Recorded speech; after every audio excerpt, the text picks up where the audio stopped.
Hello every pony and welcome to Brony FanFics. Today, it's another random fic. It's called Good Timing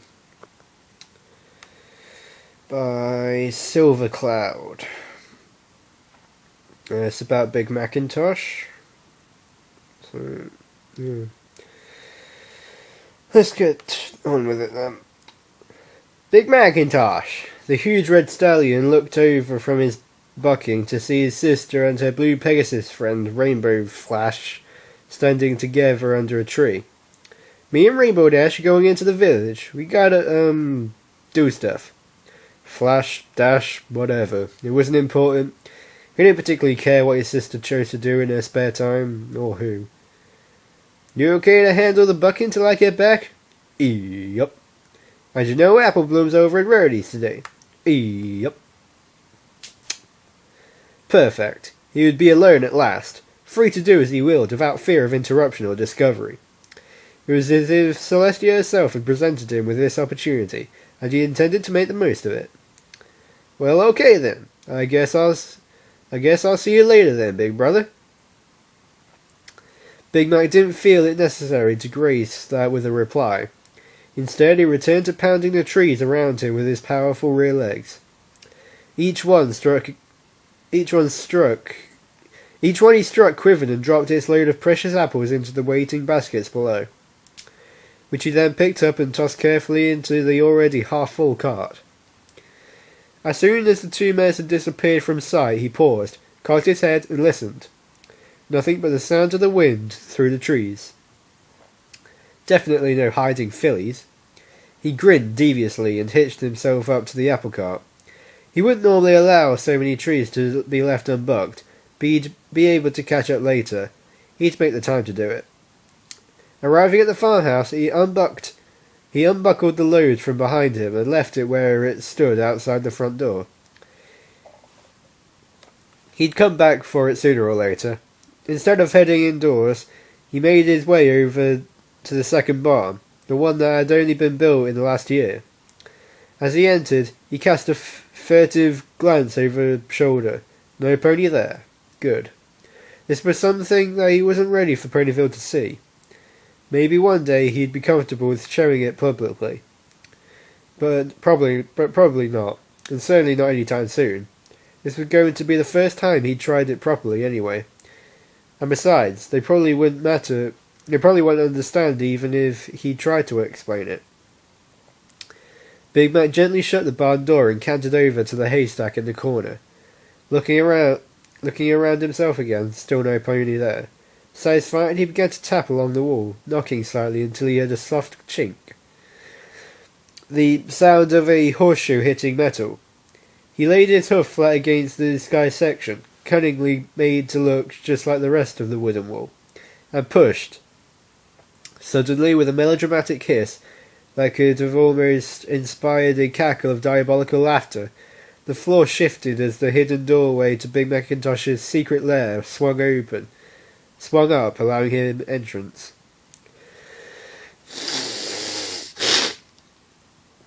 He quickly descended down the steps to a subterranean level where he was met by darkness as the doorway clanked shut behind him. Clopping his front hooves together twice, he continued onwards, while above him a strip of light illuminated by itself, revealing the marvels that lay within. Big Mac had built the barn completely by himself after Applejack had gone rainbow smash to knock the old one down. It hadn't been particularly difficult to conceal the underground facilities he had added from those simpletons who lived with him, and no pony else who came near the barns. What was difficult and irritating was always having to mask his vastly superior intellect when interacting with the other ponies. It was a necessary evil, though.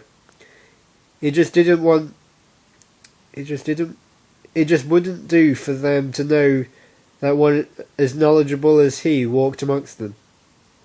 Even Twilight Sparkle's powerful mind was dwarfed by his own. He would not dare to think of questioning the princess, of course. for they had lived the lifespans of many, and so could probably come quite close to matching him in wits. All other ponies, however, had not a shred of hope should he ever decide that he'd like to be evil. But no, he was no villain. Simply a forward-thinking, self-driven, brilliant stallion. He smiled contentedly to himself as he surveyed his masterpieces, all lit by their ceiling's glow. To the left were some of his smaller works, like a cider maker 6 times more efficient than the Flim Flam Brothers' machines, and a mechanical main brush that gave the perfect coiffure every time, and a chalkboard. Nothing special about that, but even a genius needs to write down his notes from time to time. To the right lay the driving force behind almost all of his new work, the thing that quite literally empowered him and let him finally achieve his dreams, a power generator. Sure, Equestria had steam and coal and other natural fuels, but that just simply wasn't enough. To do what he wanted, Big Mac needed something stable and more powerful than anything the public could access. So, he had worked for months on end to create the first real electricity output Ponykind had ever seen. Soon, once he had discovered a convenient way to distribute the power, he would quietly get his contact to sell the idea to the palace, which would allow him to settle his remaining financial difficulties. It annoyed him that some ponies such as he would have any debt, but in order to create anything, you needed parts, and those parts came at a cost. For now, however, the generator merely powered the lights which illuminated the hideout. That would soon change. Right in the centre of the mechanical menagerie sat his pride and joy, the one invention his life had been leading up to. Ever since he could remember, there had always been one thing Big Macintosh wanted to do. He wanted to travel through time. He wanted to be the first pony to discover the secret, to break that barrier, to make the impossible happen. After years of research and trial and error, just 2 weeks ago he had finally cracked it. He had worked out the kink in that the final algorithm would allow him to slip back and forward as he liked through the ages. He was ready, and had been waiting for an opportunity like this to put his theories and hypotheses to the test. Now he had it, and he wasn't going to waste it standing around admiring his own handiwork. No, as beautiful as it was, there would be time for that later. All the time in the world, in fact. He chuckled to himself at that, and strode toward the dormant machine. It was cuboid in shape, and the gleam from the overhead lighting betrayed its chromium exterior. That was not entirely necessary, but he had assuaged himself with the knowledge that appearances can be vital. 2 powerful antennae emerged from its top covering, ensuring he would be able to maintain a radio link wherever he went. Using his mouth, he picked up the power cable and solemnly walked over to the generator, where he proceeded to connect his 2 master creations. There was a faint crackling as the electricity burst along the link. Eagerly, rushing to give its stores of energy to something more worthy to house it, it hummed vibrantly into life. As Big Mac turned to observe, the 3 small lamps he had installed on the exterior began to flash in quick succession, indicating that the circuit was functional. The time machine was live. There was a sound like fire burning as the power worked its own kind of magic, and the smell that accompanied it was just delectable. If he hadn't more important tasks to focus on, he would happily have stood there and savoured his creation's mechanical scent. That would have to wait, though. There were things to do. Despite his excitement, the large red stallion proceeded to carefully check and ensure he had everything accounted for before opening the door and stepping inside. Supplies, notes, and a pencil all went into the saddlebag, which he slung over his back just in case. Even the brightest minds in Equestria couldn't be too cautious when preparing to shatter, or at least rewrite, some of the rules of reality. Once inside, he shut the door behind himself. It was surprisingly spacious, especially given Big Mac's size, but as he well knew, appearances could be deceptive. He turned to the panel built into the left turf wall, which was covered in an odd array of dials, switches and displays. To an ordinary pony, they would have seemed quite confusing. But this was no ordinary pony. He deftly used his hoof to adjust the settings to precisely the right positions necessary to travel to where he wanted to go. Before pausing for a moment, he supposed when he wanted to go was actually more important than where. He looked down at the large scale keyboard before him and scratched the back of his mane. Well, he wasn't going back for certain. He was going back for certain. He wanted to leave the future alone for the moment. Where was the genius in inventing something you had already knew was going to exist? But specifically, what time period did he want to visit?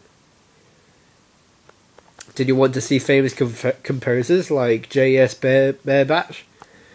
Or perhaps masters of art and invention such as Leo Hu Vinci? Maybe he would even go as far back as Starswell the Bearded's time. That would certainly be interesting. After a minute's thought, he decided and rapidly keyed in a date. If he was going to go back, he figured, he might as well go all the way back. In his experience, the beginning was usually the best place to start after all. He glanced around himself, noting the cables connecting bleeping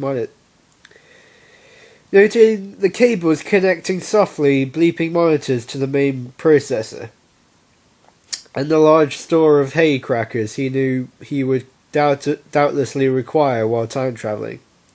He was ready at last, ready to prove he could do it, ready to make the impossible possible, ready to show that he was, in fact, just as clever as he thought he was.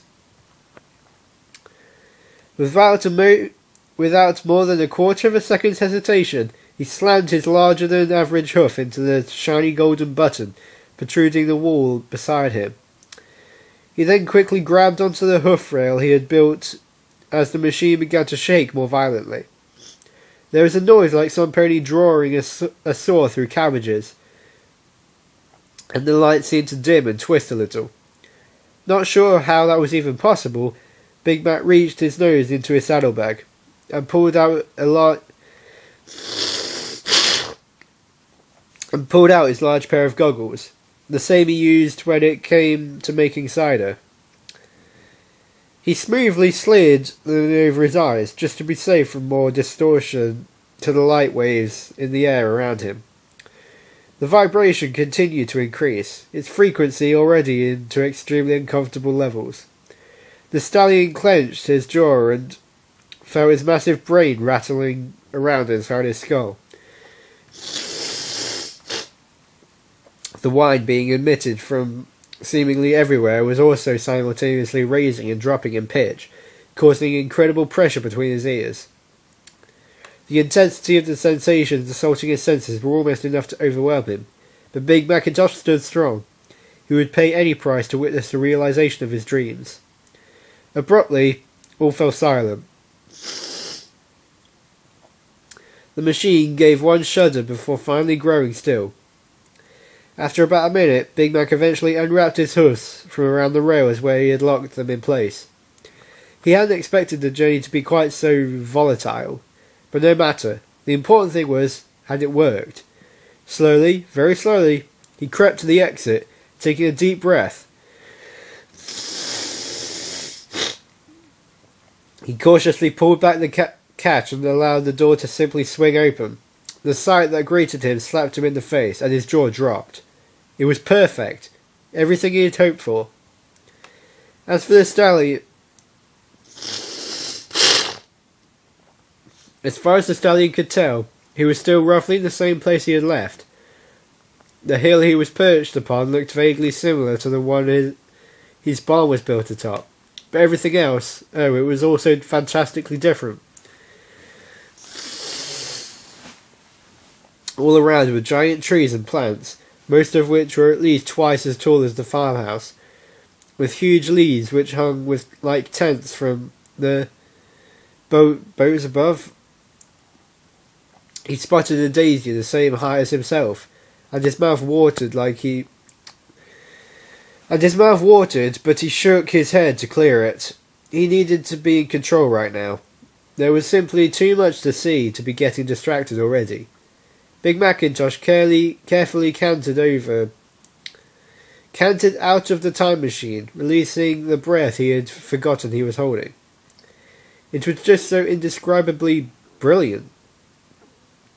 A thick, primordial fog hung in the air, but it didn't seem to impede his oxygen intake. In fact, the air actually tasted cleaner than back in the Ponyville. It truly was a marvel. The atmosphere felt so very alive and untainted by civilization. Everything was exactly how nature had intended it to be, and it was beautiful.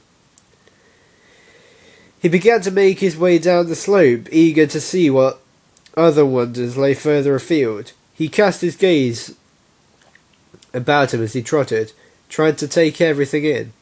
At the base of the hill he noticed some rocks that shone in all the hues of the spectrum. Standing out in the slightly swampy terrain, they glimmered with the same inexplicable light as the zap apples that grew on the farm did, bright and colourful. A large part of him wanted to scoop up a few of the fascinating stones and bring them home for further examination. But he reminded himself that he couldn't afford to risk the impact that might have on the passage of history. He was here purely for the joy of observation.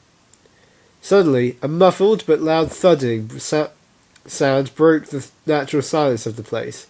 Big Mac whipped his head around to the left, searching for the source of the unexpected noise. He saw nothing moving there, but after a moment it came again, and this time he felt the ground tremor a little as well. Feeling his mane out of place, he pushed up his goggles and with a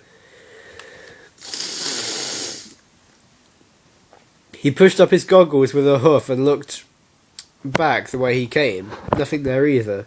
The sound came again and again, a little louder each time, shaking the earth and making the red stallion distinctly uneasy. It sounded as if something large was. His thoughts trailed off. Cresting an adjacent hill, a rabbit bounded towards him. It was bigger than he was, and each leap it took it closer and closer to where he stood, frozen in shock. Lapinodentus magnum, saber-tooth bunny.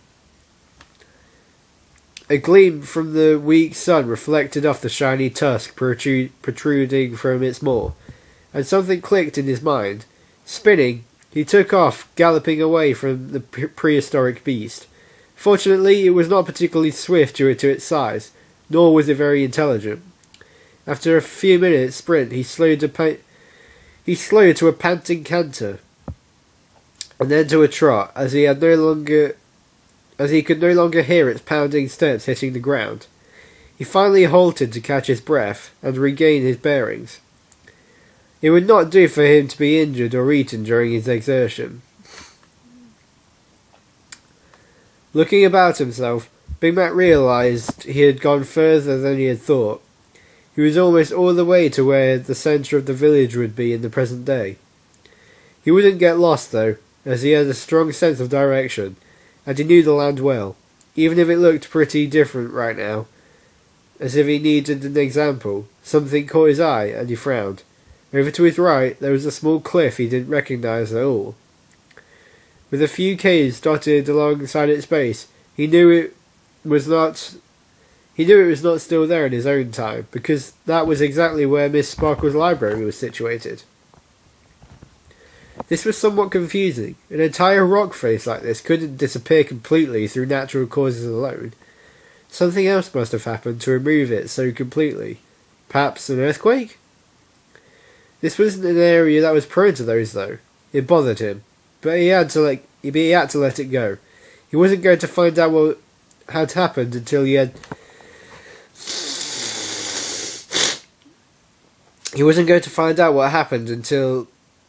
he had some research, so he started to canter over to the imposing feature. intent to explore the caves a little. His mood began to pick up as he imagined what fascinating geological obscurities might be concealed within. Perhaps some more of those rainbow rocks he had already seen. Even if he found nothing else, he would be happy with just those. It didn't take long for the large pony to reach one of those cave mouths. Stepping inside, he cast his head around, squinting as he tried to see the dim light.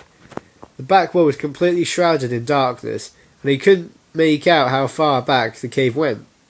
Still, recovering from the shock of everything that was happening, it took him a moment to remember he had packed a lantern into his saddlebags. He quickly brought it out and lit it, shedding light on the rocky walls and illuminating what the weak sunlight could not. What he saw made him gasp. The walls glimmered with an ethereal sparkle, covered as they were with a violet gemstone he didn't recognise, as they seemed to be interspersed with what appeared to smatterings of gold. Big Mac was not a greedy stallion, but even he would have considered taking a few samples back with him, had he not been so thoroughly distracted by what lay all over the floor of the cave. Barely 3 steps from where he stood, the powerful red stallion stood extremely still, as one of about the 20 ponies let out a massive snore and shifted in its sleep. They looked rather like ponies, but he knew they couldn't be. Not exactly. They must have been another species, an ancestor to modern pony kind. Perhaps given their hulking bodies and large muzzles, these were examples of Equus magniandrum. That would probably fit with the time period he was in too.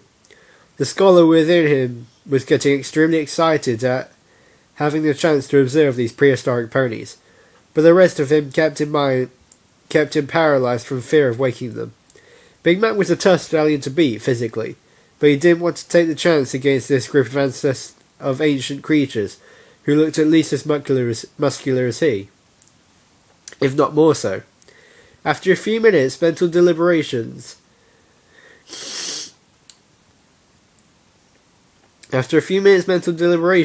he began to edge backwards very quietly towards the mouth of the cave. Then, just as he was about to turn and exit, the wall seemed to shake from the sound of a terrible screaming roar from outside. Instantly, several of the pony-like creatures were up on their hooves, grunting and shrieking as they bashed their heavier sleepers into wakefulness. Big Mac could only watch in horror as, one by one, they began to notice him. At first they seemed as shocked as he was, but that soon passed as they recognised a foreign invader to their home. The volume of their grunts suddenly rose as they began to slowly approach him, at which point he decided it was probably an opportune moment to flee. He spun on his back hoof and galloped out of the cave, heading in the direction that he had come from originally. With a gut-wrenching cry, the pony-like creatures gave chase, sprinting after him at an alarming pace. He moved as fast as he could, power in his legs from all the years of bucking, but they still seemed to be right on his tail. Suddenly, the wailing roar that had woken the creatures came again, and he turned his head back just in time to see a midnight blue dragon with bright yellow crests and underbelly crash down into the top of the cliff he had just vacated. Under the beast's weight, the enormous stone feature began to crack and crumble, falling to pieces before their eyes. All of Big Mac's pursuers had stopped to watch the massive creature destroy their home in a landslide of rock, but quickly returned to the chase with a renewed rage. They clearly wanted vengeance, and the unfamiliar red stallion would have to serve as their target, since the dragon was now chasing them as well, and would probably be a bit more difficult to defeat. Heart-pounding, Big Mac ran harder than he ever had before, his breath rattling, his blood pumping in his ears, as he attempted to lose both the furious mob of his ancestors and the winged worm that was at least the size of Ponyville Town Hall. Out of the corner of his eye, something gleamed as the hill where he had left the time machine came in sight. In his mind he groaned. The saber-toothed bunny looked up from the giant daisy stem it was gnawing on and spotted the ground heading its way. Spotting the group heading its way. Immediately, it dropped what was left of the flower and began hopping towards them. The pony's red coat bristled with a fear unlike he'd ever felt as adrenaline coursed through his lean body. He reached the bottom of the slope and risked a glance over his shoulder as he began to climb. Thanks to the momentary distraction of the dragon, he had managed to pull a little further away from the prehistoric ponies, and it appeared that the huge beast was taking its time and walking rather than flying towards them. Shaking the ground with its thunderous footsteps, the giant rabbit was closer though, so he continued to race up the hill until his one-way ticket home. He slammed inside the time machine and madly began mashing on the mechanical motherboard, inputting the date to get him home. He had quite enough time travelling for one day. He threw his hoof against the golden bun and grabbed onto the rail, hanging on for dear life as the noises began outside grew louder. The dragon loosing another tremendous roar. It took him about 2.5 seconds to realise nothing was happening, and a further 3 before he figured out what was wrong. His eyes shot wider than apples, and he barged the door open with his shoulder, galloping round to the rear of the machine. There, lying uselessly on the ground, was the power cable. For all his genius, he had neglected to remember that the fact that his machine needed electricity to work, and the only known working generator sat safely under a barn in Sweet Apple Acres, thousands of years in the future. Numbly, the red stallion walked back to the front of the machine he had built and sat heavily on his haunches. He looked down over the crowd almost all the way up the hill, speeding towards him with a ferocity that reminded him of the timber wolves from Granny Smith's stories. Big Macintosh took a deep breath and gulped. Well, that was a pretty terrible ending to a fanfiction.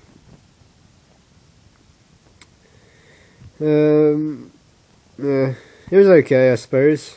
It was a random, so you can't really expect much, but was kind of hoping he would get back to the present time, but whatever. Thank you for listening.